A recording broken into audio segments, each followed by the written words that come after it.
안녕하세요. 결혼한 지 3년 차에 아이는 없는 30대 여성입니다. 결혼이라는 게 저랑 남편 둘 사이만 좋다고 좋은 게 아니네요. 시어머니의 무리한 요구 때문에 결국 남편과도 틀어지고 이렇게 이혼까지 하게 되었습니다. 친구들과의 모임에서 어쩌다 옆자리에 앉아있던 남편과 인연이 닿아 연애를 시작했고 결혼까지 하게 되었습니다. 당시에 저는 결혼을 생각할 나이였지만 남편이 제게 청혼을 해왔을 땐 저도 생각이 많았고 이것저것 계산도 해야 했습니다. 제 벌이가 좋았던 건 아니지만 남편이 다니고 있는 회사는 아주 작은 규모의 회사였고 월급이 저보다 좋은 편이 아니었거든요. 그나마 남편이 저보다 나았던 건 그래도 비슷한 시기에 회사 생활을 시작했지만 저보다 적은 월급임에도 불구하고 모아놓은 돈이 많았다는 겁니다. 장기적으로 본다면 당장 모아놓은 액수가 그렇게 중요한 문제는 아니겠지만 금전 감각이 투철한 것 또한 장점이 아니겠냐며 좋은 게 좋은 거라고 그 장점 하나만 믿고 결혼까지 결심하게 되었습니다. 하지만 돈이라는 게 살아보니 정말 무시할 게 못 되더라고요. 결혼 이야기가 본격적으로 오고 가면서 양가 식구들에게도 서로를 소개하게 되었습니다. 저희 친정 아버지는 공직에서 근무하고 계셨고 저희 어머니는 평생을 전업주부로 지내셨습니다. 경제적으로 평범한 중산층 집안이지요. 공직에 근무하시는 아버지의 연금 덕분에 두 분의 노후는 준비가 다 된 거나 마찬가지인 셈이었어요. 저희 부모님은 제 결혼 상대에 다른 건 필요 없고 항상 두 가지만 강조하셨습니다. 하나는 무슨 일이 있어도 제 편에 서줘야 한다는 것. 그리고 두 번째는 어른들의 노후 준비가 끝나 있어야 한다는 것이었습니다. 남편이 저희 집에 처음 인사드리러 온 그날에도 친정아버지께서는 그 두 가지를 가장 먼저 물어보셨어요. 남편은 씩씩한 목소리로 당연하다는 대답을 했고 저희 부모님도 그 모습을 보고 이후에는 더 크게 묻거나 따지지 않으시고 결혼을 허락해 주셨습니다. 하지만 실상은 달랐어요. 남편은 결혼 승낙을 위해 거짓말을 했던 거나 마찬가지죠. 그게 진실이 아니었다는 건 결혼식을 올린 뒤에도 한참이 지나서야 알게 되었습니다. 제 편을 들어주겠다는 말이 사실일지언정 시부모님의 노후는 사실 하나도 준비되어 있지 않은 상황이었어요. 남편에게 다른 것도 아니고 당신 부모님의 일인데 어떻게 모를 수가 있었느냐 따졌는데 자기는 죽어도 모른다고 오리발을 내미니 그 부분이 진실인지 거짓인지는 솔직히 저도 모르겠습니다. 시부모님의 노후도 노후지만 가장 큰 문제였던 건 남편보다 3살 어린 신우였어요. 제가 볼 땐 시부모님의 노후 자금이 턱없이 부족한 데는 아직도 자리 잡지 못한 신우가 가장 이유가 컸던 것 같습니다. 어려서는 헤어 디자이너가 되겠다며 미용학원을 다니다가 갑자기 대학교에 들어가서는 대학교도 끝마치지 않고 승무원이 되겠다고 다시 또 학원을 등록했대요. 그런데 그것도 얼마 안 가 포기하고 역시 사람은 기술을 배워야 한다고 하면서 네일아트를 배우다가 결국 그것마저도 얼마 안 가 다시 그만뒀다고 합니다. 그러다가 또 다시 대학교에 들어가서는 졸업까지 하고서 곧장 공무원을 하겠다며 몇 년째 고시생 생활을 하고 있다고 합니다. 그런데도 시부모님은 신우를 우리 집 공주님이라고 이뻐하시면서 지원이란 지원은 아끼지 않으셨다고 합니다. 고시원 생활 비좁고 궁상가자 어떻게 하냐며 고시촌 근처에 있는 자취방까지 구해주셨고 아직도 신우 뒷바라지를 하고 계시고 있답니다. 부모가 자식을 아낀다는데 제가 거기에 나서서 이래라 저래라 할 문제는 아니니 신경 쓰지 않으려고 애썼습니다. 그런데 결국 그게 저한테 부메랑이 돼서 돌아올 줄은 상상도 못했네요. 처음에 시댁에 인사를 드리러 갔던 날 시부모님께서 집을 해주시겠다고 하셨습니다. 저희도 거절할 이유가 없었기에 감사하다고 했어요. 그런데 며칠 지나지도 않아서 말을 바로 바꾸셨어요. 집을 해주기로 한 돈이 급하게 쓰여야 할 곳이 있다고 하시며 일단 어느 정도만 보태줄 테니 전세를 알아보라고 하셨죠. 그것도 감지덕지인 상황이니 아무런 말도 안 하고 넘어갔는데 또 얼마 뒤에는 아무래도 돈이 장기간 묶이게 될 것 같다고 둘이 모아놓은 돈으로 형편이 되는 곳에 일단 집을 구하라고 하시더라고요. 묶인 돈이 풀리게 되면 그때 돼서 곧바로 지원을 해주시겠다면서요. 그때는 저도 적잖이 실망을 했습니다. 남편도 저를 볼 면목이 없다고 미안해했었지만 애초에 남편과 제가 결혼을 약속했을 때 시댁에서 집을 해준다는 건 생각지도 못한 일이었고 둘만의 힘으로 시작하자고 이야기를 나눴었기에 해준다고 호언장담하던 집을 못 해준다는 통보를 받았더라도 그것 때문에 결혼을 엎어야 한다는 생각은 하지 않았습니다. 그런데 또 알고 보니까 그때 집을 해주신다던 건 시부모님이 현재 살고 계시는 집을 담보로 대출을 받아 집을 구해주신다고 말씀하시던 거였네요. 저희한테 그런 말을 하시기 전에 직접 알아보셨던 것도 아니고 요즘은 다들 그렇게 한다더라 하는 말을 어디선가 듣고 상황도 자세히 모른 채 하신 말이었던 거예요. 시부모님 두 분 다 따로 일을 하시는 분들이 아니었기에 아마 그 돈을 받았다면 대출금은 저희가 갚고 있어야 했을 수도 있는 일이었어요. 거기에 막상 대출을 받으려고 해도 현재 살고 계신 그 집에도 대출이 있는 상황이라 추가적으로 더 대출을 받을 수 있는 금액이 신혼집을 구해주실 정도로 많은 금액은 아니었습니다. 아마 추가로 받는 대출이 저희에게 두 번째 말한 집값의 일부를 내어주겠다고 하신 말씀이셨겠지요. 그런데 대출받은 그 돈마저도 공무원 준비하던 신우가 이번에는 무슨 사업을 하기로 했다고 해서 그마저도 다시 신우에게 돌아가게 된 거고요. 자초지종을 알고 나니 차라리 모르는 게 나았겠다 싶을 정도로 머리가 아파왔어요. 남편에게 이런 말이 어떻게 들릴지 모르겠지만 시부모님 재산 상황이 도대체 어떻게 되는 거냐고 알고 있는 걸 전부 말하라 물었습니다. 그러자 남편도 자기도 이 정도일 줄은 몰랐다면서 보아하니 신우 뒷바라지하면서 지금 빚이 좀 있으신 것 같다고 하더라고요. 결혼 전에 나한테 한 이야기랑은 달라도 너무 다른 것 아니냐고 했더니 남편은 아무 말도 못하고 고개만 숙이고 있었어요. 이미 시작한 결혼 생활인데 물을 수도 없는 일이고 단지 시부모님 빚에 전화 남편을 이유로 생긴 빚은 하나도 없으니 절대로 어떻게 해달라고 해서도 안 되고 알아서 해줘서도 안 되는 거라 말했습니다. 시댁과 어떤 일이로든 돈으로 얽히는 일만 없게 하자고 약속까지 했어요. 남편도 제가 하는 말이 맞다고 자기도 그렇게 해줄 이유가 없다면서 그런 일은 앞으로 없을 테니 걱정 붙들어 매라고 자신있게 이야기했고요. 몇 번이고 제 말대로 하겠다는 남편의 약속을 저는 철석같이 믿고 있었습니다.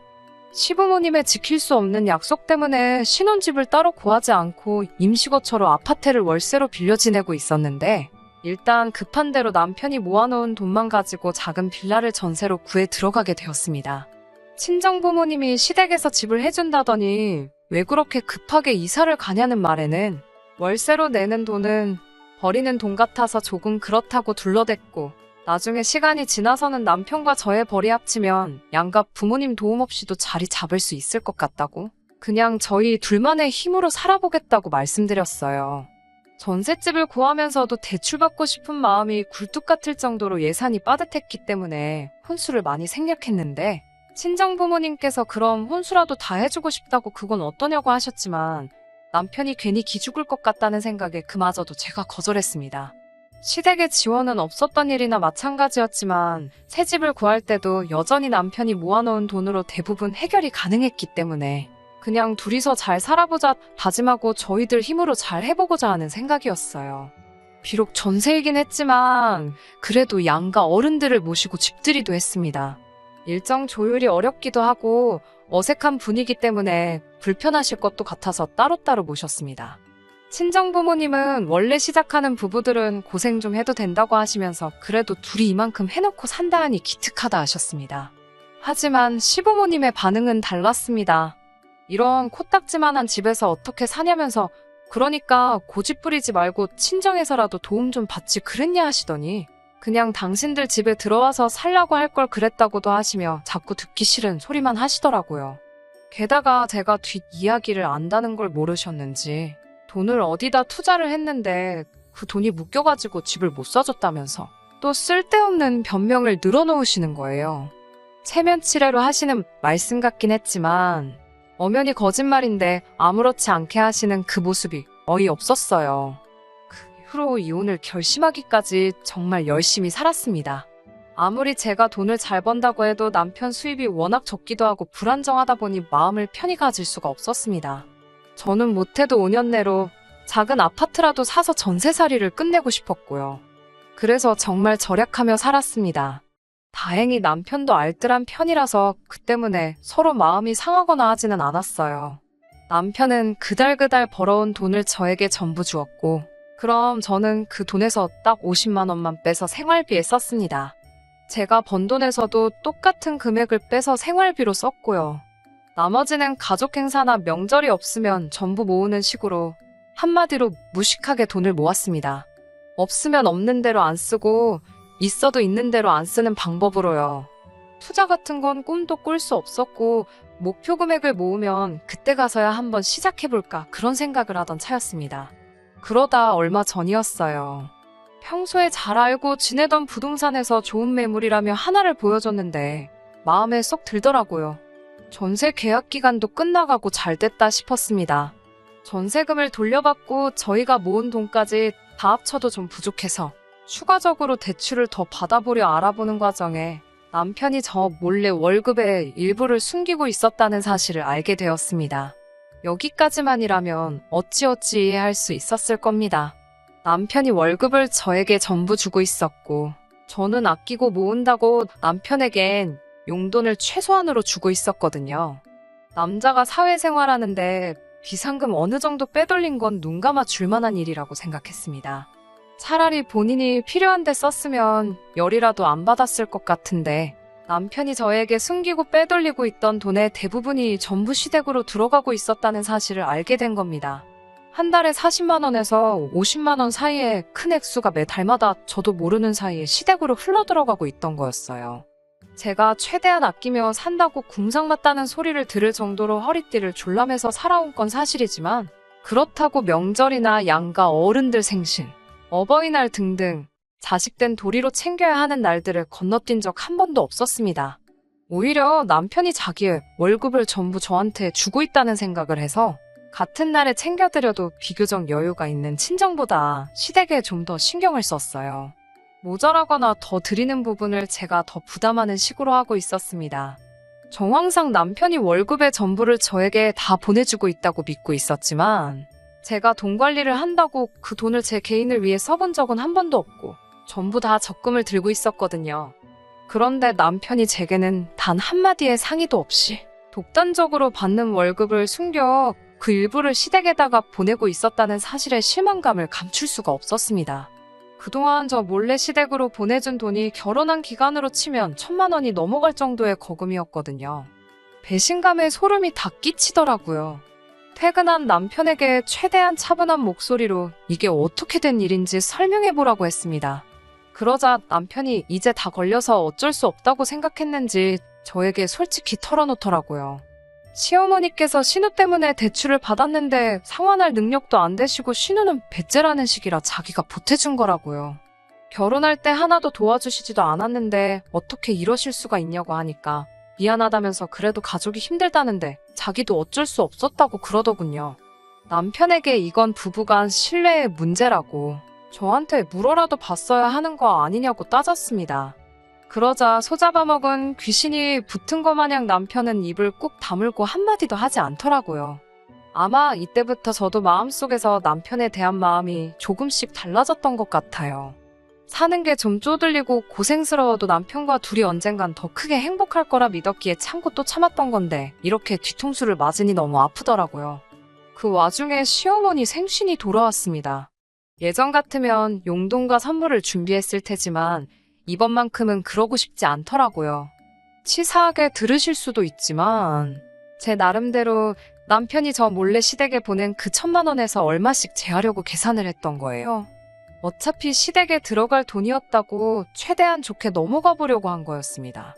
시댁에 도착했는데 제 손에 아무것도 들려있지 않으니 딱 봐도 시어머니가 실망한 게 보였습니다만 아무것도 모르는 척 했습니다. 남편은 제가 언제 터질지 모른다는 생각을 했는지 시댁인데도 좌불안석 안절부절이더군요.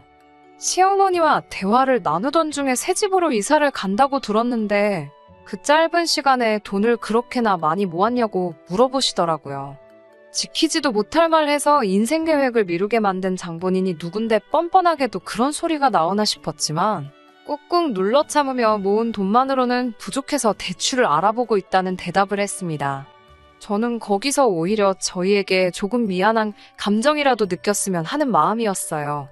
그런데 시어머니는 그러냐고 그러면 이왕 대출 받는 거 조금 넉넉하게 받으면 어떻겠냐고 물어보셨어요. 요 최근 들어 주식이니 뭐니 해서 따로 돈 굴리는 게 현명한 방법이라는 말을 많이 들어와서 대출을 많이 받는 편도 생각해보기도 했지만 당시 저도 결혼한 지도 벌써 5년 차에 더 이상 돈 모은다고 자녀 계획을 늦출 수는 없다는 생각을 했고 아이가 태어나면 아무리 짧게 잡아도 반년 가까이는 남편이 외벌이를 해야 하는데 도무지 이자가 감당할 수 있는 수준이 아니란 걸 알고 진작에 마음을 접고 있었거든요. 다른 대답은 하지 않고 대출은 최소한으로 받으려고 생각 중이라고만 대답했습니다. 그래도 시어머니는 계속 이왕 받는 건데 넉넉하게 받으라는 식으로 저를 자꾸 회유했고요. 신우도 옆에서 요즘은 대출 받는 것도 능력이라고 받을 수 있을 때 최대한으로 받는 게 좋다는 식으로 말을 하더라고요. 내 집 사는데 대출을 제가 필요한 만큼만 받겠다는데도 자꾸 더 받으라는 식으로 나오니 뭔가 다른 꿍꿍이가 있는 게 아닌가 싶어서 슬쩍 의아하다는 식으로 반응했어요. 그랬더니 곧바로 대출을 넉넉히 받으라고 말한 진짜 속내를 이야기해오더군요. 신우가 새롭게 장사를 시작해보려고 하는데 가게를 얻을 돈이 없다면서 보증금이라도 얼마 더 보태주려고 그러신다는 거예요. 그 말을 듣자마자 저는 신우를 보고 한껏 웃어 보였습니다. 신우 가게 차려주려고 지금 저보고 대출을 더 받으라고 하시는 게 진심이냐고 물어봤어요. 시어머니는 살짝 기분이 상했다는 표정으로 뭐 이번에 몫이 좋은 곳을 알아놨다며 신우가 이번에 카페를 하나 시작해보려고 한다고 하시더라고요. 저는 신우가 이번에는 카페를 한다고요? 전에 하던 옷가게 말아먹은 지 얼마나 됐다고 이번엔 카페를요? 하고 비웃는 것처럼 크크대면서 웃었어요. 신우가 자기가 저한테 무시당했다는 걸로 생각을 했는지 옆에서 얼굴이 시뻘개져서 있더라고요. 신우가 못 갚으면 어떻게 되는 거냐고 요즘 이자도 오른다니 어쩐다니 말이 많은데 그거 다 제가 갚아야 되는 거 아니냐고 물으니 대출도 능력이라고 떠들다가 제가 팩폭을 날리니 아무 말도 못하던 신우가 벌떡 커피가 원가율이 어떻고 마진이 저떻고 하면서 어디서 주워들은 걸 저에게 떠들어대며 설명을 하려고 하더라고요. 언니는 회사만 다녀서 실상을 모른다고 하면서 말이죠. 그래서 제가 신우한테 혹시 카페에서 알바라도 해본 경험이나 있냐고 물었어요. 그러니까 대번에 하는 말이 자기가 일할 게 뭐 있냐고 이 대한민국 땅에서 카페에서 일 안 해본 알바생 찾는 게 더 힘들 거라면서 사람을 쓰겠다는 말을 하더라고요. 솔직히 가소롭기 짝이 없었어요. 자기가 죽기 살기로 배워서 바닥부터 한다고 저한테 사정을 해도 해줄 생각이 전혀 안 들 정도로 신우라는 인간 자체의 신뢰도가 바닥인 상황인데 그런 것도 모르고 관련된 일 한번 안 해보고 사람 써서 앉아서 쉽게 돈 벌려는 생각을 하니 다른 건 몰라도 신우가 사람 되기는 글렀다는 생각이 들었습니다. 그리고 그 신우를 싸고 도는 시부모님에겐 더 이상 노후 준비는 없고 이런 식으로 매번 신우에게 등골이 빨아먹힐 거라는 생각도 들더군요. 솔직히 시부모님과 신우의 부탁을 거절하는데 미안한 마음조차 들지가 않았어요.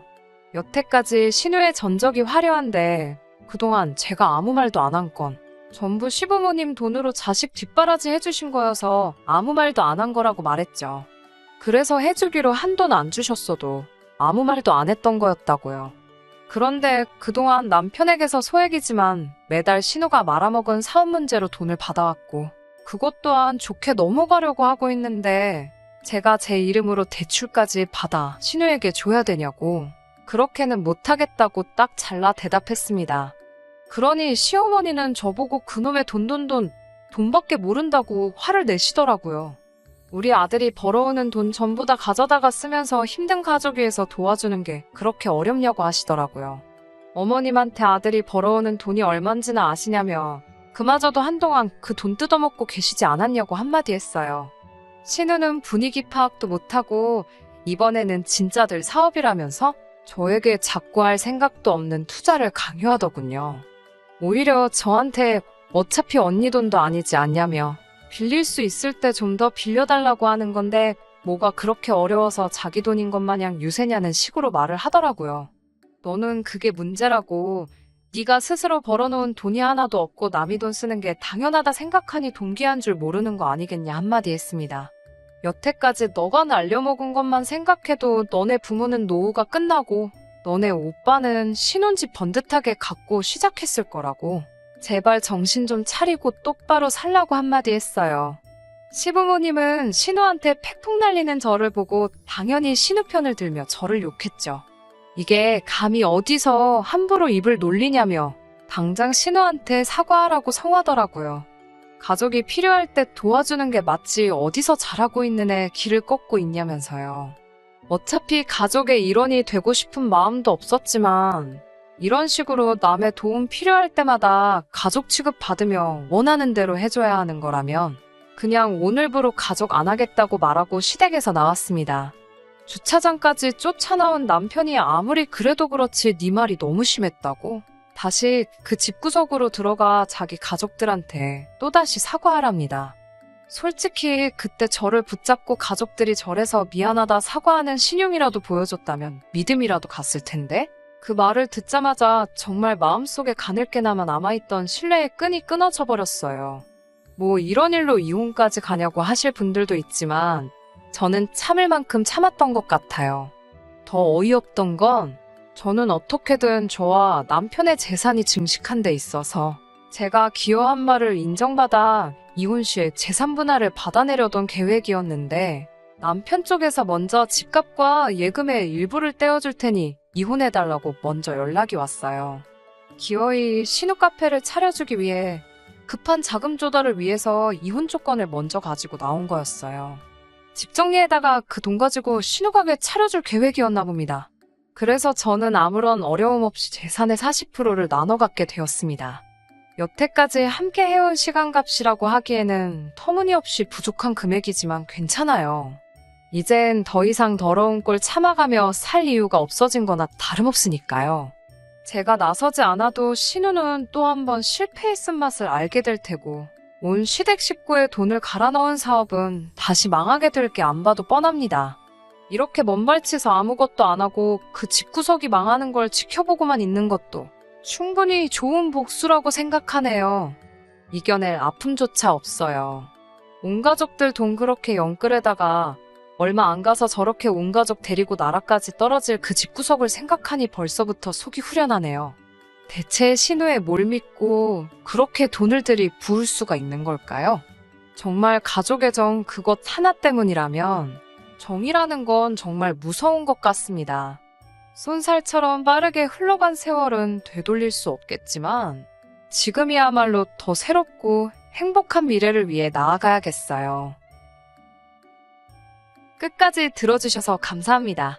오늘의 사연은 여기까지입니다. 구독과 좋아요, 알람 설정 부탁드리고 더 좋은 사연으로 다시 찾아뵙겠습니다. 감사합니다.